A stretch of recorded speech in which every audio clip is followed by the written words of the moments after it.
Okay, very warm welcome to the online GBPS video of English literature class. This is question answer session. स्वागत है आपका। हम लोग mother poem by Ila Garg, the poem mother by written by Ila Garg, इसे हम लोग ने पढ़ लिया था।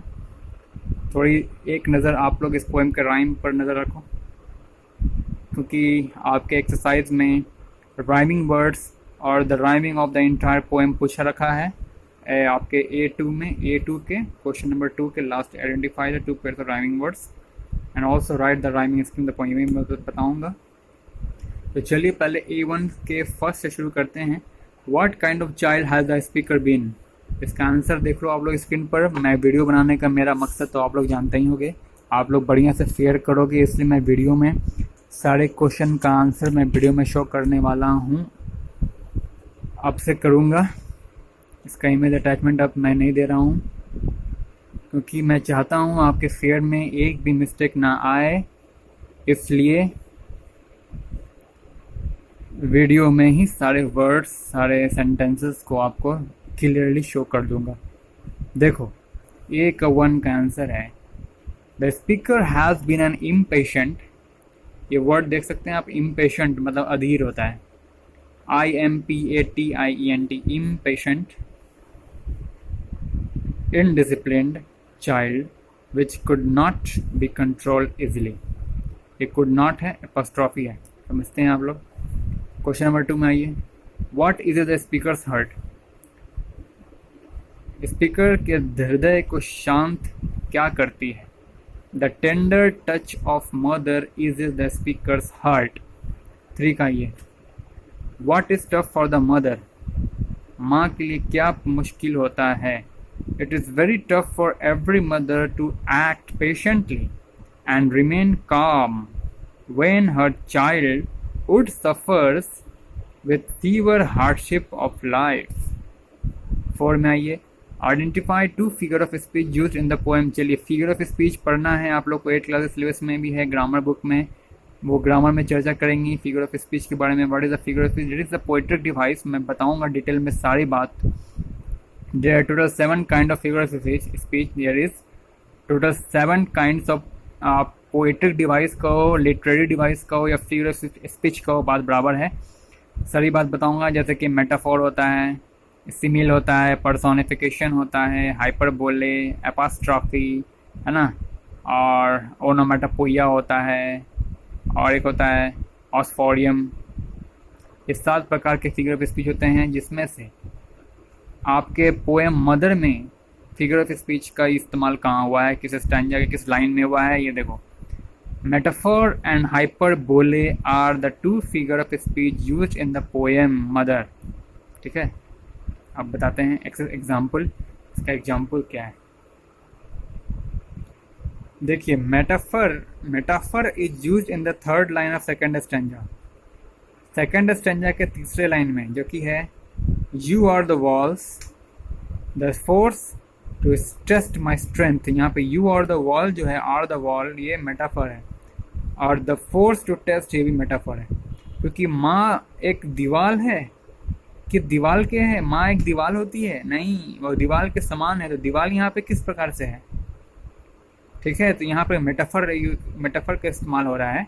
माँ कंप्लीटली एक दीवार थोड़ी हो सकती है ना। यहाँ wall stand for the toughness of the world, यहाँ, और उस टफनेस ऑफ वर्ल्ड को माँ से संबोधन किया है, माँ से जोड़कर कहने की कोशिश किया गया है।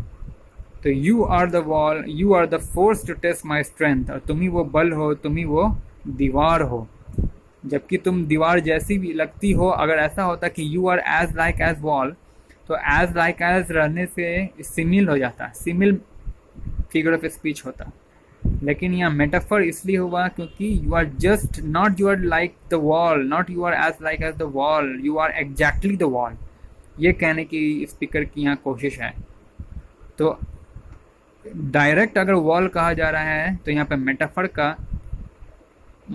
एज ए पोएट्री डिवाइस यहाँ इस्तेमाल किया जा रहा है।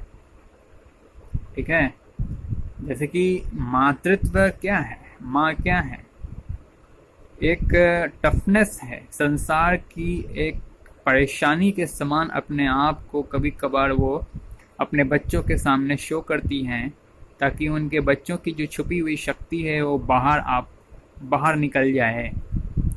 जिस शक्तियों से बचपन में ही अब जिस शक्तियों का प्रादुर्भाव हुआ है बच्चों में उनकी माँ की मदद से,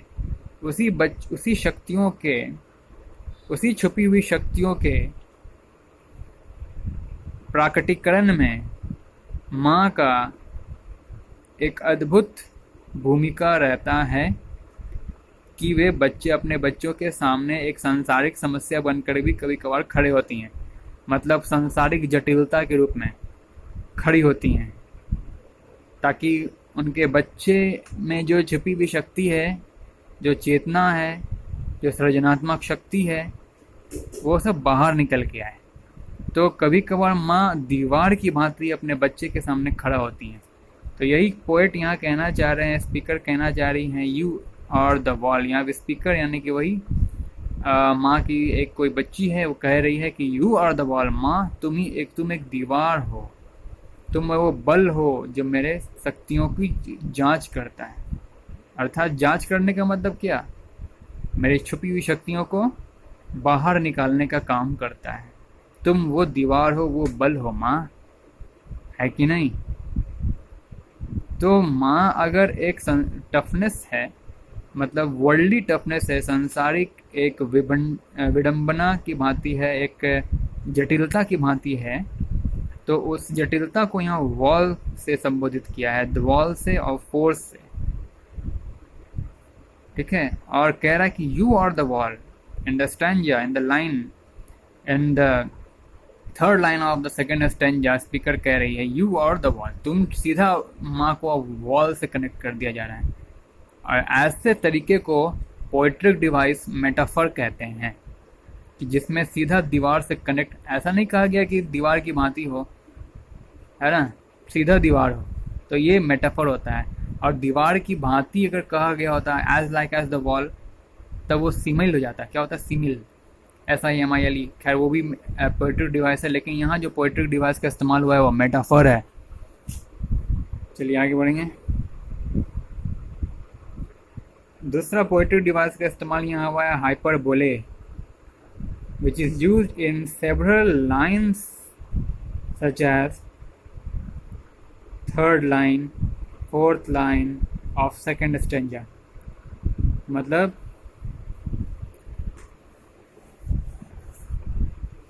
सेकंड स्टैंजा के तीसरे और चौथे लाइन में इस्तेमाल किया गया है हाइपरबोले। जैसे कि देख सकते हो, the chain I hammer at with all my might and yet you keep increasing its length. इस लाइन में, इन दोनों लाइन में चेन आई हैमर, यहाँ पर ये हाइपरबोले। हाइपरबोले क्या होता है पहले आप ये जानिए। Overstating, if you are going to overstating something, some qualities of someone, किसी व्यक्ति की किसी गुणवत्ता को आप बहुत ही ओवर स्टेटमेंट से प्रयुक्त करना चाहते हो, ओवर स्टेटिंग करना चाहते हैं, मतलब if you want to express some quality very forcibly, expressing the things और क्वालिटी फोर्सिबली, मतलब दबावपूर्ण तरीके से किसी बात को अगर आप रखना चाहते हैं, किसी व्यक्ति की काबिलियत और गुणवत्ता को बहुत ही दबावपूर्ण तरीके से फोर्सिबली अगर आप कहना चाहते हैं, तो वो कैरेक्टरिस्टिक, वो पोएट्रिक डिवाइस हाइपरबोलिक टर्म्स कहलाता है, ठीक है। जनरली पोएम में किसी भी व्यक्ति की गुणवत्ता को लेकर के, किसी भी महानता, किसी व्यक्ति की गरिमा को लेकर के कभी कभार शब्द कम पड़ जाती है। तो पोएट लोग क्या करते हैं, कवि क्या करते हैं, उन शब्द को बहुत ही ओवर वर्ड्स यूज़ करते हैं, अपने वाक्यों को कुछ बढ़ा चढ़ा कर कहते हैं, ताकि अपने जो वो एक्सप्रेस करना चाहते हैं, जो वो समझाना चाहते हैं, जो बतलाना चाहते हैं, उसमें एक एम्फेसिस, मतलब एक वो काफ़ी प्रभावशाली प्रतीत हो, सुनने वालों के लिए काफ़ी अट्रैक्टिव हो वो वर्ड्स। तो सुनने वाले के लिए काफ़ी अट्रैक्टिव हो सके और उसके दिल को छू जाए, इसलिए अपने वाक्यों को फोर्सिबली कहते हैं, ओवर स्टेटमेंट के साथ अपने वाक्यों को देते हैं और उसी पोएट्रिक डिवाइस को जो वो पोएट यूज़ करते हैं, अपने डिवाइस, एक अपने यंत्र, अपने डिवाइस के जरिए वो ऐसा कार्य करते हैं जिसे हाइपरबोले कहते हैं। तो वो हाइपरबोले का इस्तेमाल यहाँ पे तीसरे और चौथे लाइन के सेकंड स्टैंजा के तीसरे और चौथे लाइन में हो रहा है। आप देख सकते हैं, the chain I hammer at with all my might and yet you keep increasing its length. मतलब तुम्हारे प्यार की चेन, तुम्हारे मोहब्बत की चेन जिस पर मैं अक्सर प्रहार करते रहता हूँ कि मैं अपने सांसारिक मनोकामनाओं, इच्छाओं और सपनों की पूर्ति में जब कभी बच्चा अपने माँ के प्यार पर प्रहार लगातार करते जाता है और बदले में उसे क्या मिलता है? धोखा ही मिलता है बदले में उसे, परेशानियाँ, उलझनें। फिर भी yet you keep increasing its length. फिर भी यहाँ कवि कहते हैं, फिर भी माँ का जो प्रेम होता है वो उसकी लंबाई रत्ती भर भी कम नहीं होती है अपने बच्चे के लिए। तो यहाँ पर पोएट इस बात को, इस बहुत ही सुंदर बात को, माँ की विशेषता का बखान करते हुए ज़रूर ओवर स्टेटमेंट तो करेंगे ही, ओवर स्टेटिंग तो करेंगे ही, फोर्सिबली एक्सप्रेशन तो देंगे ही। इसलिए हाइपरबोले का इस्तेमाल यहाँ पे हो रहा है चेन आई हैमर पर, विथ ऑल माई माइट पर, and keep increasing its length.